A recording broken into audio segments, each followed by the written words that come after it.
Hi, this is the inaugural edition of the Lucid Narratives Story Hour. Thanks for showing up. My approach to Story Hour is similar in approach to my filmmaking, in that it's conversation-based. After a conversation with the subject, I weave a story about this person that hopefully inspires our audience. In telling someone else's story, I attempt to do justice to another human being, human journey, human life, and I hope to inspire you in some way. These are strange times we are in. On some level, it feels like we are getting a call, or a wake-up call, from the earth and from the universe, God, spirit, whatever it is, and whatever name you choose to use. It feels like we are being called to value life and humanity in a new way. For me, this necessarily starts with all of us coming more fully into our individual selves. If we fully appreciate our own individual lives, we can appreciate the rest of life more fully. And from this place of individual wholeness, we can then come together better. Despite the necessity of starting with ourselves, sometimes it can be easier to see beauty in someone else. So my first hope is that after hearing today's story, you will find more magic in your own life, and then find deeper richness in yourself and others. Life is a gift to each of us. These times also seem to call us to remember how connected and interdependent life is. The interconnectedness and interdependence mean that life is complex. Support can make facing complexity more manageable. Perhaps if all of us felt our uniqueness and felt encouraged and supported to find our voices, we would be better able to solve complex social and economic challenges in ways that could make life better for all of us. Welcome to Lucid Narratives Story Hour. Our guest today is Amy Resig. Many people know Amy as a brilliant sales trainer and coach. Before we continue, I'd like to take a moment and consider what is sales. Today it seems that we have come to think of sales in terms of numbers. For example, salespeople have quotas. Further, the numbers are usually dollars. We count dollars that are given in exchange for products and services, and the higher the number, the better. But even though she was wildly successful in sales, volumes of money are not at all what Amy's about. So imagine this. A 20-something-year-old woman grabs a job that comes her way because she needs to earn a living. She gets started and does pretty well. And after about 8 months, she is invited to a meeting. She is very smart, but doesn't know and isn't experienced enough to anticipate what could unfold. So, Amy walks into the meeting at the appointed time. The room is big and full of people. She's shy and extremely reserved. She's wearing the best clothes she can afford. Remember, she's a 20-something here and in the first job of her career. She is smart and observant enough to notice that her clothes are a definite pay grade below anything else in the room. The people are new and heavy hitters. She doesn't really know anyone. There may be a familiar name or face, but there's literally no one to connect with, nothing to fall back on. In other words, she's alone, and there's nowhere to hide. The meeting starts. A man with a big title in the company, like CEO or something, gives a presentation. He has slides that are shown on a big screen in the front of the room. Everyone else is quiet and listening attentively. Suddenly, there's a list of people's names on the big screen, and Amy's name is there. Her name is on the big screen. She is one of the top 10 salespeople in the company. Top 10. If you're in the top 10, you are definitely something special. Sometimes numbers have a lot of power. So maybe this is a good time, both in our story and in our disrupted world, to take a minute and consider numbers and their value, meaning, and power.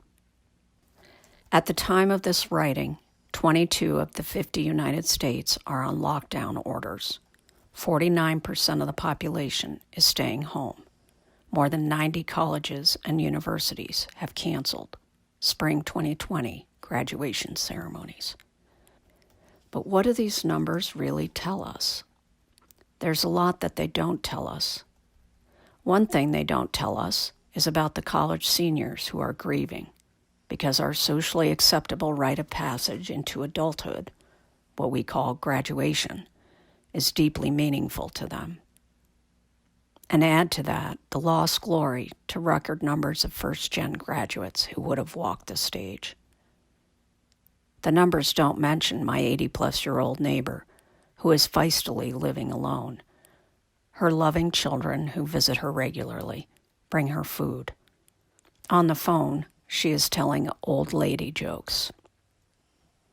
The numbers don't hint at people who have wanted to work from home for years, been prohibited by their employers, and finally have the opportunity to show a corporate machine that this is a reasonable, even desirable option. What numbers can't really tell us anything about is the people that make up the numbers. Sure, numbers are very helpful sometimes, no denying. But in the end, what really matters is people, and people have challenges. People care about things. Numbers don't tell us anything about the people who believe, even know, that there is a better way to do things than the way we have been doing them. Is it possible that we have elevated numbers above people in importance? And if so, is that what we want? At a minimum, perhaps we can all agree that numbers have limitations. Numbers don't tell the whole story, not by a long shot. So here's Amy, sitting in this room full of powerful people and looking at her name on a big screen. She probably didn't give herself the credit she deserved, because suddenly she was a target. Yeah, Amy was in the top 10, and she had earned the right to be there. But fundamentally, I don't believe Amy was in the top 10 because she cared much about numbers. I believe that Amy was there because she cared about people, and she had focused on building relationships with people and helping them solve their problems. Bottom line here, Amy played the numbers game well and went on to be highly successful in her sales career. And Amy's way of approaching sales by putting people first makes her a powerful sales trainer and coach. So where does the story start? Well, let's go back. Before Amy was born, her parents lost her older sister. They later divorced, and her dad remarried fairly quickly. Her mom remarried later. Amy became an only child with 4 adoring parents. She fondly remembers feeling well-loved and cared for, particularly by 2 women who gave her inspiring models of a woman's capabilities. Little Amy was a quiet child. She was introverted and shy. She was also intently observant. Amy's mom was part of a group of women who played card games and rotated hosting at each other's houses. When the card players came to her house, Amy had a perfect opportunity to practice her powers of observation. So, imagine this boisterous group of women playing card games, perhaps feeling empowered by a glass of wine or 2, chatting and calling points or whatever they were doing, while Amy roamed freely among them, relatively unnoticed. But while they weren't paying much attention to her, she was observing them intently. She noticed the words they used. She listened to the volume and timbre of the voices. She made mental notes about who spoke loudly and who was more reserved. She observed how different tones and inflections influenced responses from others. Amy watched the way the women gestured, postured, sat, stood. She noticed their clothing and accessories, how they related to furniture and objects. She also noted the qualities of different interactions. In other words, she studied groups and individual behaviors. She took notes in her mind, and then she thought about all she had observed.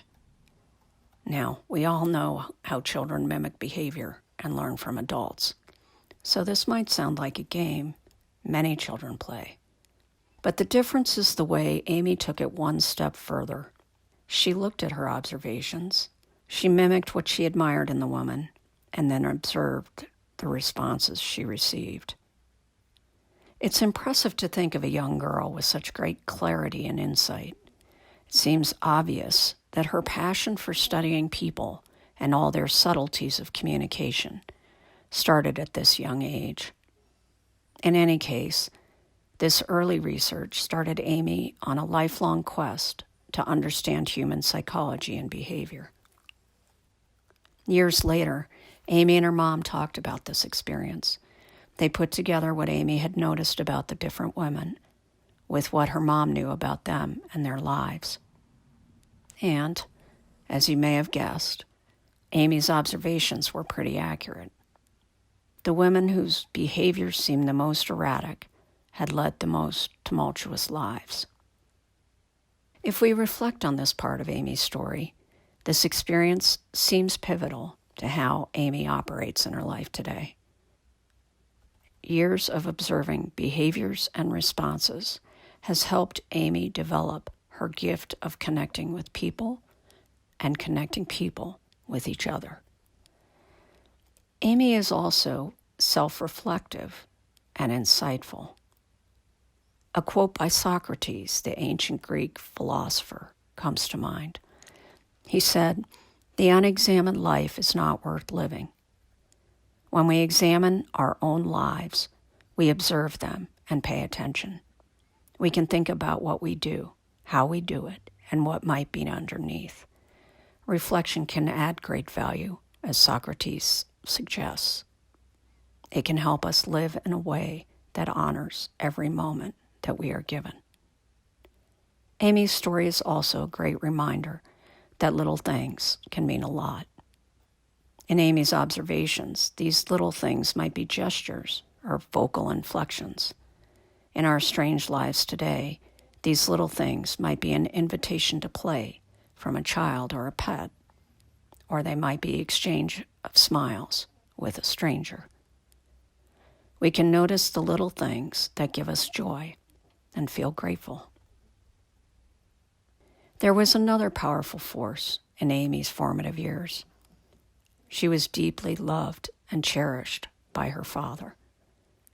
In my imagination, as I think about Amy's dad, I picture a powerful and gentle man.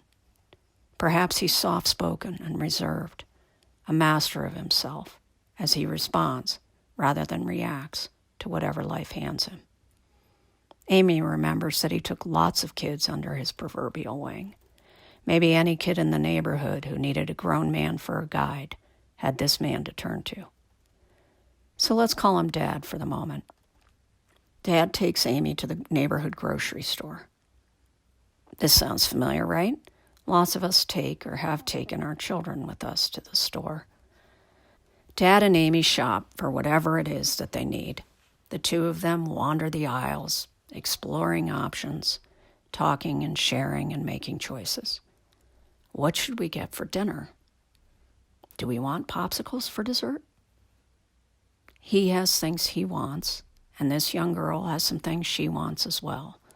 She is old enough to have her own preferences, maybe 6 to 8 years old.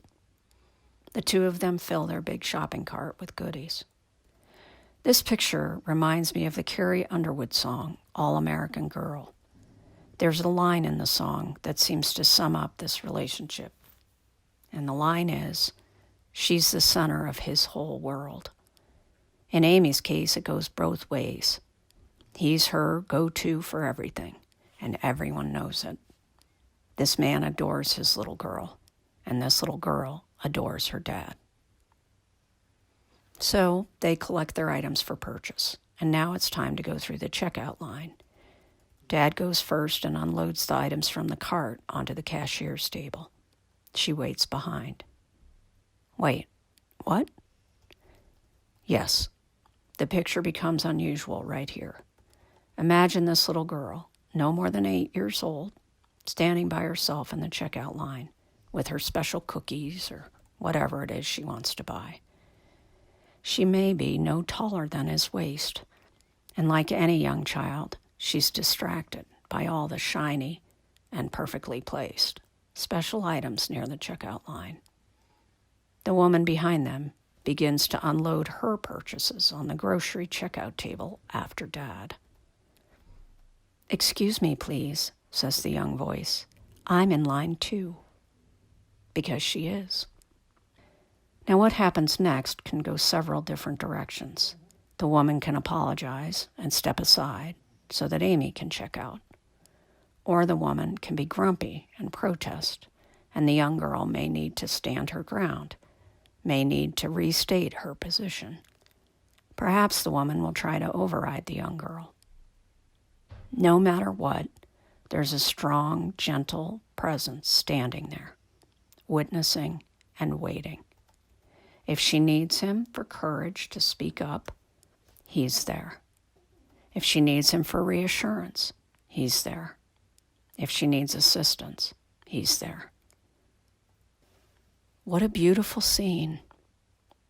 For those of you listening who have been or who are shy, can you imagine being able to make eye contact with someone who believed in you 100%?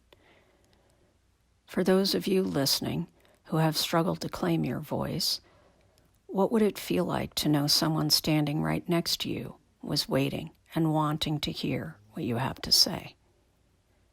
For anyone who has felt alone at some point in life, what does it feel like to have a strong, loving, gentle presence who knows who you are, standing right there beside you, believing in you? Well, Amy survived the grocery checkout line, and she learned that she had a voice, and she learned that she should use it. And she learned the power of support, having it and giving it. Let's send out a special thank you to Amy's dad. Thank you for showing us what it looks like to be a strong, gentle, wise force in life. Thank you for helping us know how it feels to be supported in our inner knowingness. And thank you for demonstrating how to support each other with quiet presence and strength. Thank you, Amy, for sharing your dad and your mom's and your story with us. Thank you for the inspiration to examine our own lives, approach this examination like treasure hunters.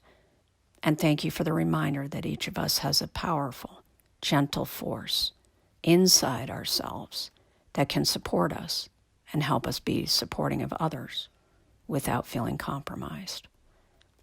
Thank you, Amy, for the presence you are in this world. Your passion and commitment to people can help inspire us to grow into the greatest humans we can be. We've come to the end of our story today. I hope you've enjoyed it. Thank you for listening. This has been Story Hour with Lucid Narratives. Until next time, stay well.